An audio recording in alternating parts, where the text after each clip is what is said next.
Je vous salue encore une fois pour votre disponibilité dans cette deuxième partie des émissions de l'après-midi. La session sur les entrepreneurs continue. Vous êtes intéressés, vraiment, vous êtes les bienvenus. Demain, aux mêmes heures, soyez là, nombreux, à partir de 13h, heure du Texas. Nous avons le service des avocats qui protège aussi les identités. Beaucoup de gens ne savent pas que ça semble simple, mais c'est très important pour votre vie privée. Beaucoup de personnes se retrouvent dans des situations telles que on a publié les images qui étaient sur son téléphone. Il ne sait pas comment les gens, comment on a eu ces images-là. Peut-être vous avez gardé les images dans votre WhatsApp, mais vous voyez demain, ces images-là sont sur les réseaux sociaux. Vous voyez que c'est vous. Peut-être vous êtes nu avec une dame. Vous avez gardé ça, c'est votre vie privée. Vous avez des mots de passe, vous avez tout. Mais il y a quelqu'un qui va pirater votre compte WhatsApp et qui va avoir toutes les informations qui sont sur votre téléphone. Et demain, vous êtes foutu. Imaginez vous soyez une grande personnalité, ministre, tout ça, ou pasteur, un homme d'affaires, tout ça. Vous êtes aux États-Unis ou bien au Canada. C'est une situation qui va vous embarrasser devant votre femme, vos enfants. Ce sera très compliqué. Alors, pourquoi ne pas prendre la protection de votre identité? Parce qu'on va protéger non seulement votre social security, mais aussi tous vos comptes réseaux sociaux, Twitter, WhatsApp, Facebook, YouTube, Instagram, Messenger. Partout où vous avez mis votre username and password, tout ça, ça sera directement bloqué, protégé. Votre compte bancaire sera protégé. Donc, vous comprenez que tout ce que vous ferez, ce serait seulement de prendre la souscription, c'est $29,95 et vous aurez cette protection-là. Pour les avocats, c'est $24,95. Moi, j'ai les deux. J'ai le $24,95, j'ai le $29,95. Ce sont les deux que vous avez besoin. L'un, c'est pour avoir des avocats. Quand vous avez un problème, vos enfants ont des problèmes, vos avocats vont vous représenter. L'autre, c'est pour protéger votre vie privée. Vous n'avez pas besoin que quelqu'un lise vos messages, quelqu'un puisse entrer dans votre vie privée, qu'il puisse publier des choses. Avec Legal Shield, on peut protéger tout ça. Je crois que je suis très clair là-dessus. Parce que les gens me disent, mais protection de l'identité, c'est quoi? Ce n'est pas seulement le social. Mais c'est tout ce que je suis en train de vous expliquer là. Voilà. Alors, je suis en train de faire l'émission. Il y a quelqu'un qui est appelé là. Donc, pour entrer dans ce que nous... il y a aussi les taxes qui arrivent. Mais c'est qui encore? Allô? Je suis en train de faire l'émission.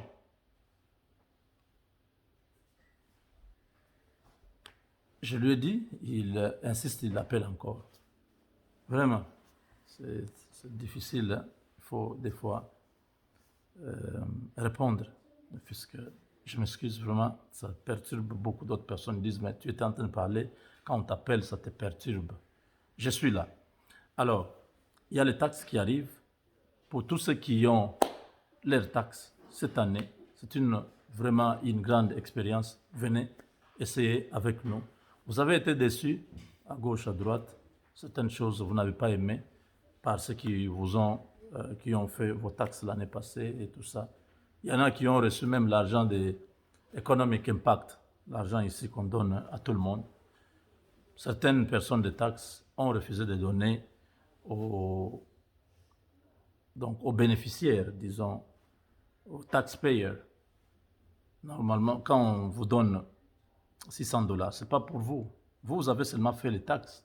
Peut-être que l'argent est passé par votre compte, parce que la personne n'avait pas peut-être direct déposité. Vous a dit non, mettez ça chez vous, moi je vais prendre ça chez vous.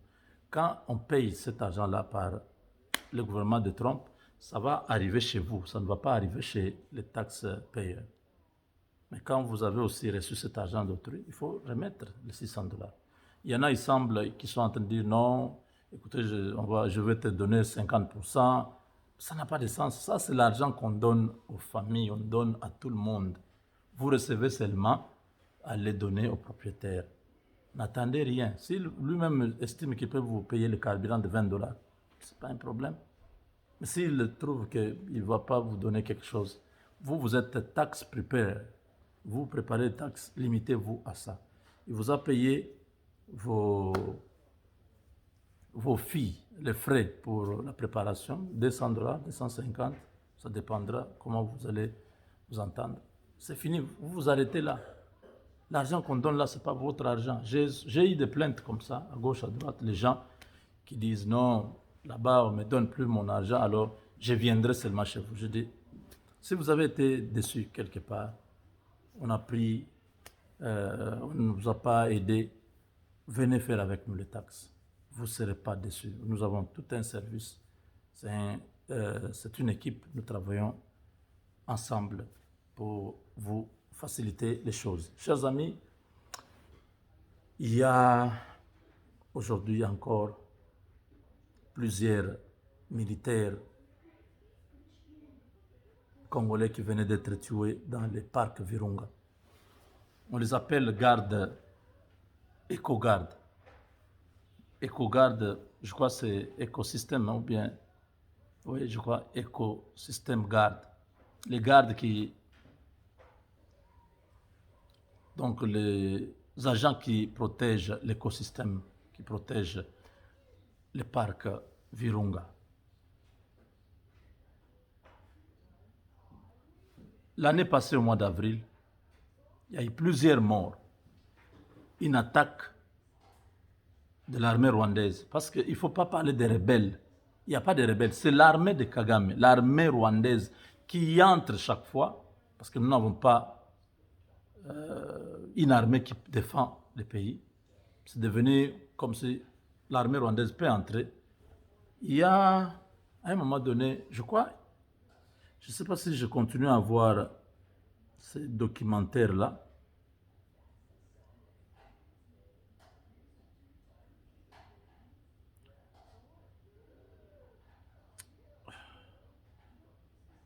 Il y avait un vieux, je ne sais pas si c'est le professeur Kalele ou quelqu'un comme ça, il avait expliqué ce que Kabila avait fait avec les Rwandais. Il dénonçait les ministres des Affaires étrangères de l'époque, Tshibanda. Il nous disait que, voilà, ils ont signé des accords du genre l'armée rwandaise peut entrer, circuler partout au Congo. Les services de renseignement rwandais peuvent aller partout au Congo. Hein, il y avait des accords dans ce sens-là. Non, mais ça, ce sont des choses incroyables. Incroyables, mais notre pays, nous continuons à vivre la souffrance que le Rwanda a imposée à un peuple libre, à un peuple qui est déjà martyrisé.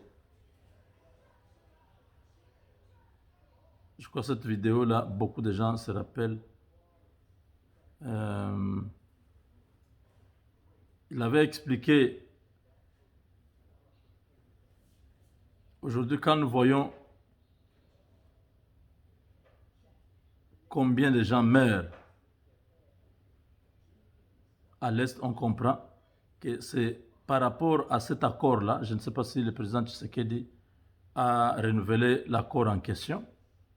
C'était avec Kabila, le gouvernement de Kabila qui avait accepté ça. Aucun Congolais de nature, de naissance ne peut accepter une pareille humiliation, une pareille bêtise. Ça, c'est vraiment de se moquer de nous quand on accepte que les services de renseignement d'un pays voisin viennent dans votre pays et passent partout sans qu'on demande comment il est entré, qui les a appelés. Malheureusement, j'ai plein de trucs. Ce sera difficile que j'arrive à retrouver cet homme. Il avait tout expliqué. Tout expliqué. Et je pense que next time I will try to have it. Il y a les gardes du parc qui sont morts aujourd'hui. Des hommes qui sont en train de défendre la nation. Pourquoi maintenant Paul Kagame intensifie la présence de ces militaires dans cette partie de la République, dans les parcs,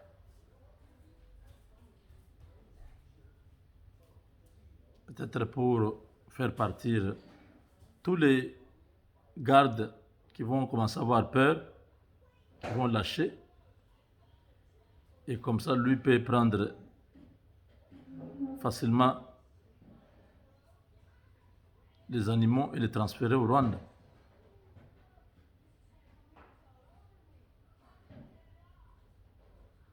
C'est comme ça que moi je pense. Je dis, bon, pourquoi il le ferait?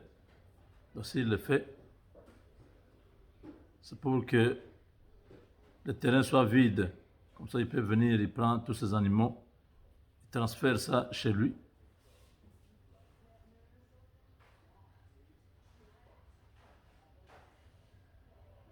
Ça fait très mal. Tous ces jeunes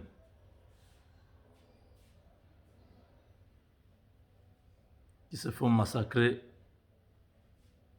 parce qu'ils sont congolais.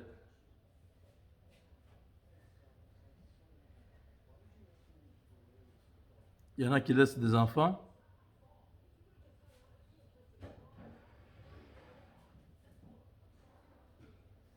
Donc, disons, je ne trouve pas.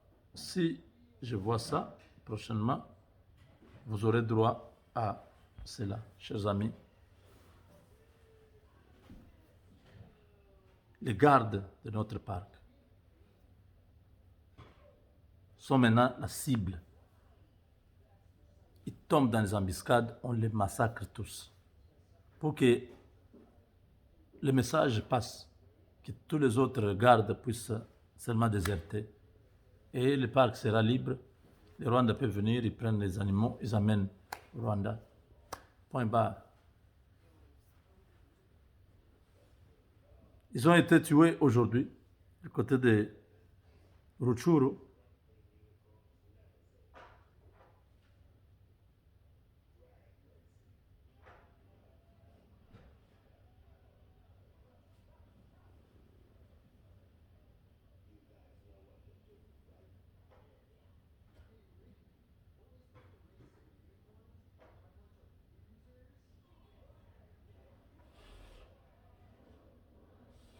Donc,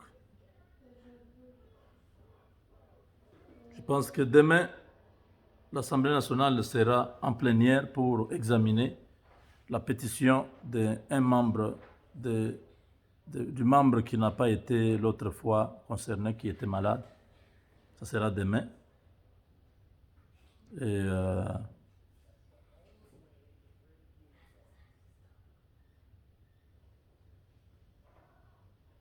à Bukavu, il y a eu un incendie terrible. Plusieurs maisons sont parties en fumée. On ne sait pas qu'est-ce qui va se passer. Donc vous voyez, tous ces jeunes, c'est eux ce sont ces jeunes qu'on tue actuellement dans les parcs. Vous voyez les parcs, c'est vraiment la forêt. C'est la fierté du Congo, le parc Virunga. La verdure, la vraie et la véritable, c'est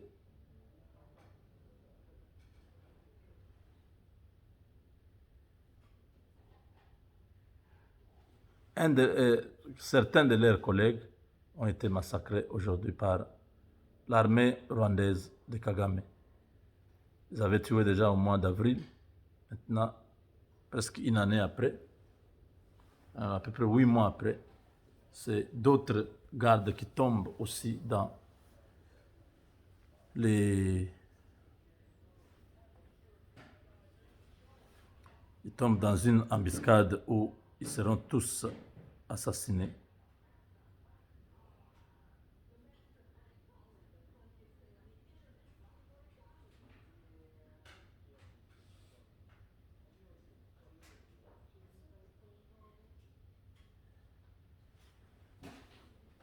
Chers amis, l'Union sacrée est toujours en train de travailler. Moïse Katumbi a ramené ses hommes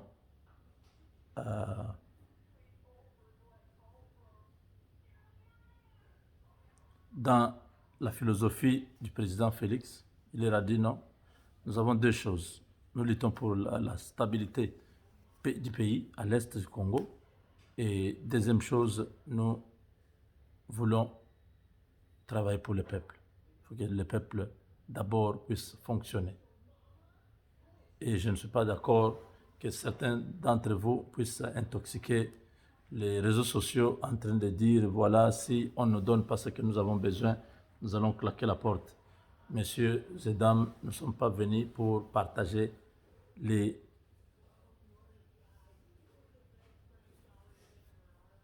postes. Nous sommes venus pour aider le chef de l'État qui a besoin de réaliser son projet de société. Voilà, Moïse Katumbi a tranché. Maintenant, tous les députés sont revenus dans les rangs, en ligne, donc ils peuvent aller voter pour la victoire du candidat, de tous les candidats au niveau de l'Assemblée nationale et au niveau du gouvernement. Ils savent comment ils vont se partager. Tout ça a été déjà parlé. Donc que les gens n'intimident pas, ne traumatisent pas les gens qui sont à côté de Moïse Katumbi ou de Tshisekedi. Il n'y a pas de malentendu. Tout a été remis en ordre. Voilà, chers amis, les quelques informations que nous avons pour vous. Beaucoup continuent à souhaiter l'arrestation du ministre s'il ne veut pas démissionner, l'arrestation de ces bandits ministres qui a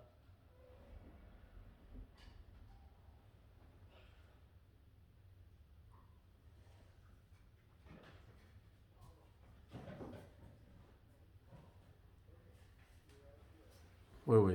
Donc, cet acte du chef de l'État peut être retiré.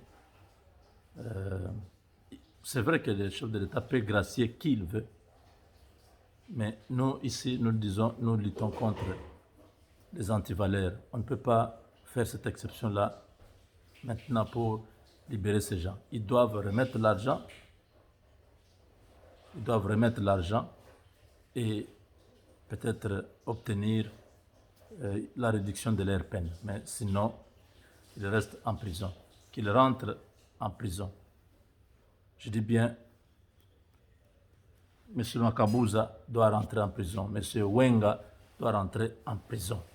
Le retour de ces deux criminels en prison, ce sera une très bonne consolation, un soulagement, un ouf de soulagement dans l'affaire de la libération des deux prisonniers du procès 100 jours. Le vice-ministre n'a pas commis une erreur. Apprenons après nos émotions, à terre nos émotions. Arrêtez, le code de l'ordonnance.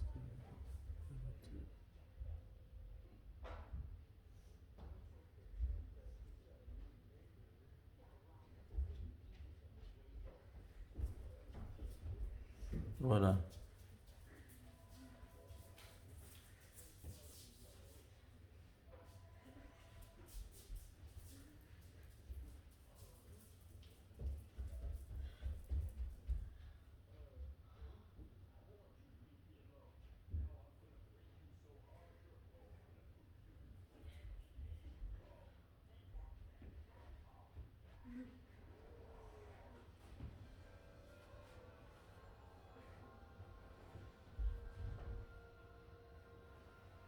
Voilà. Ici, je viens de lire ce qu'on m'a envoyé, disent que l'ordonnance du chef de l'État exclut les deux prisonniers, c'est-à-dire les deux prisonniers, eux, ont un arrêté. Bon, je ne sais pas qu'est-ce qui s'est passé réellement. Parce qu'il y en a tantôt qui disent que le ministre n'a pas commis une faute, tout a été respecté. Il y en a qui disent, même si on a suivi la procédure normale, nous n'avons pas besoin de voir ces gens-là très tôt, comme ça, être déjà libérés. Ils ne vont pas sentir ce qu'ils ont fait. La prison, c'est une place pour rééduquer quelqu'un qui a des comportements opposés à sa société. Comme ça, on vous envoie suivre la procédure normale sur 4 ans, par exemple. Si tu as déjà fait 2 ans et demi ou 3, tu peux demander qu'on puisse te donner une liberté. Mais tu n'as encore rien fait. Non. On n'accepte pas que ces gens rentrent se reposer encore à Makala. Voilà, Félix Tshisekedi attendu à l'Est pour y installer son quartier général. Mais avant d'y aller, il va nommer une nouvelle équipe de l'état-major général. Vous avez bien compris. Tous ceux qui sont là, si Félix part rester à Beni ou je ne sais pas, à Goma, ces gens-là vont comploter pour le faire du mal. La plupart de tous ces gens sont des gens qui ont